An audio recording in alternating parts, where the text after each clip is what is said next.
This is Democracy Watch. So, Mark, we've got a crazy story here. A top leader at the conservative group Turning Point Action just resigned for quite an interesting reason. Can you speak on what just happened?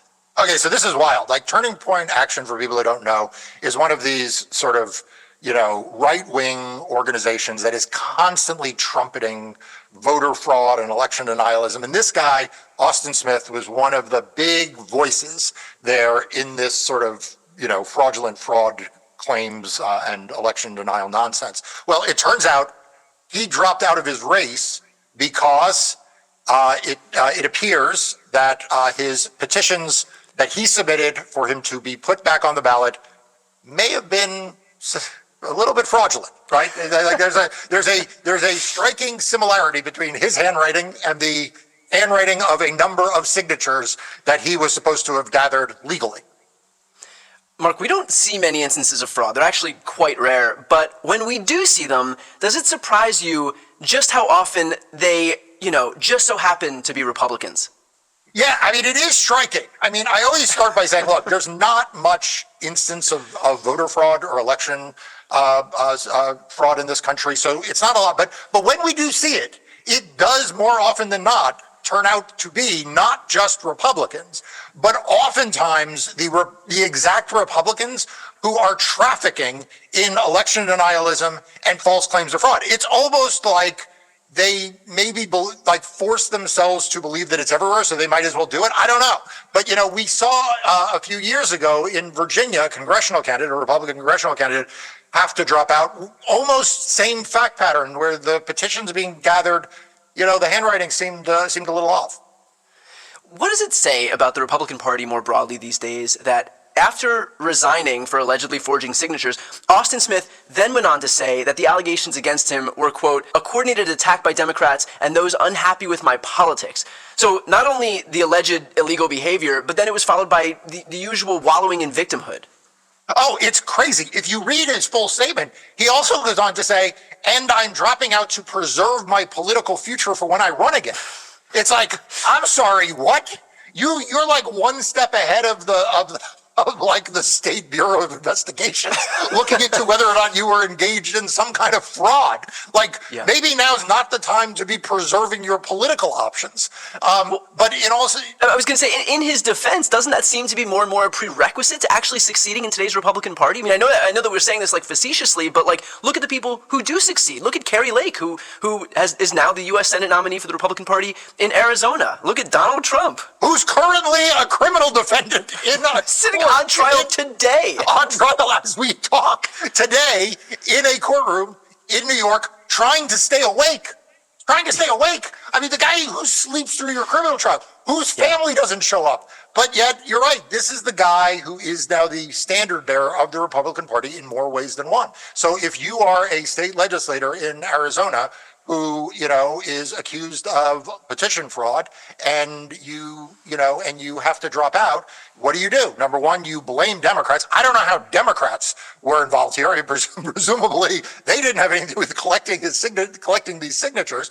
But then the second thing you do is you immediately claim victimhood and prepare to re-enter politics, not with contrition, but with defiance. One of the other things this reminds me of is, if you recall, a few years back, there was an election in North Carolina for Congress that was literally set aside because the Republican candidate's campaign had been engaged in fraud. And he, his last name is Harris, actually confessed that there needed to be a new election. He actually called for a new election as he was sitting on the witness stand. I was cross-examining him at the time. And now, he's running, and this has all been documented by NPR and others, he's running on the platform that he was done wrong, that somehow this was all a Democratic conspiracy. It's really shameless behavior. Well, I know the question that everybody's asking here is going to be, do you think that there will be a time where we go back to when these candidates, and excuse my language here, but grow the fuck up and accept the election results when they lose instead of throwing these ridiculous tantrums like they're 7 years old? Will we ever go back to that? God, boy, I hope so.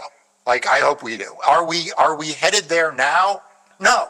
I mean, the fact is, here we sit in the middle of 2024 with the Republican Party more committed to Donald Trump than it has ever been. It's more committed in 2024 than it was in 2023, than it was in 2022, 2021, or 2020. The Republican Party is now literally has its co-chair by a recording artist of some note, whose last name is Trump. Yep. I know you love the recording artist stuff. I do. Can't you? You know what? I'm a sucker for auto-tune. Right. So literally, Trump's daughter-in-law is co-running the RNC. Ronna McDaniel was shown the curb because she was not bought into election denialism enough.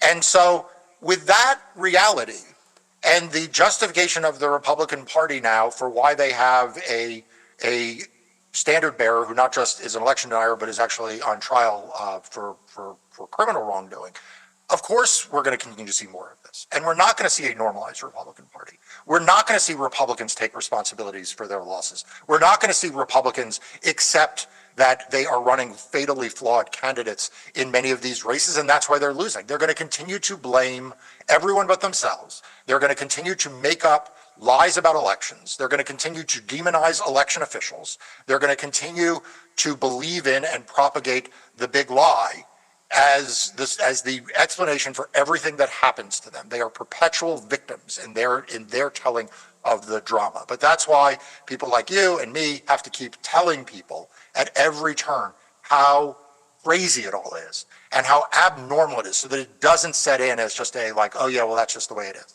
Yeah, I think that's a great point, because a lot of people will see these things and they'll just say, like, what's the point of just this deluge of bad information? But this is how this stuff gets. If we allow this stuff to proceed kind of in darkness, that's what they want. That's how, like, letting them get away with it is exactly the solution they want. They want the Steve Bannon approach of flooding the zone with shit to make it to the point where we don't cover anything because it's just like more of the same. But we can't allow this to become normalized. It is not normal, and I think it's important that we continue to cover it. The good, the bad, and the ugly at every turn.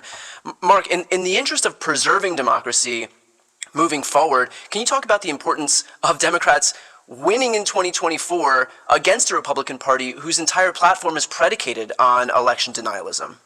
Look, there is no more important election in our lifetime than the one coming up in 2024. It is quite literally the case that democracy in the United States and around the world is going to be on the ballot this November. If Donald Trump were to win, we would see authoritarianism rise in the United States. We would see it be flourishing around the world. We need Joe Biden to be reelected. We need Democrats to take control of the House, and we need Democrats to maintain control of the Senate. Hopefully we will someday get back to a normal politics in which we can have good faith disagreements between Democrats and Republicans. And even though I will still be voting for the Democrat, a Republican getting elected won't mean the end of democracy. It won't mean the end of future free and fair elections. It won't mean the end of individualism and liberalism in the United States. But that's not where we are right now. So my message to all of you out there is, you may not love one candidate or another, but you have to understand that the future of America, your future, your children's future, rests on making sure that Joe Biden and the Democrats win this November. Perfectly put. We'll leave it there. Of course, for everybody watching right now, to support the invaluable work that Mark and his team do in the courts, where a lot of these battles are being waged right now, please support him and his team by subscribing to Democracy Docket. I'll put the link right here on the screen and also in the post description of this video. It's the free news outlet Mark founded to focus on everything voting and elections. It's an amazing resource that I use on a daily basis. With that said, I'm Brian Tyler Cohen. I'm Mark Elias. This is Democracy Watch.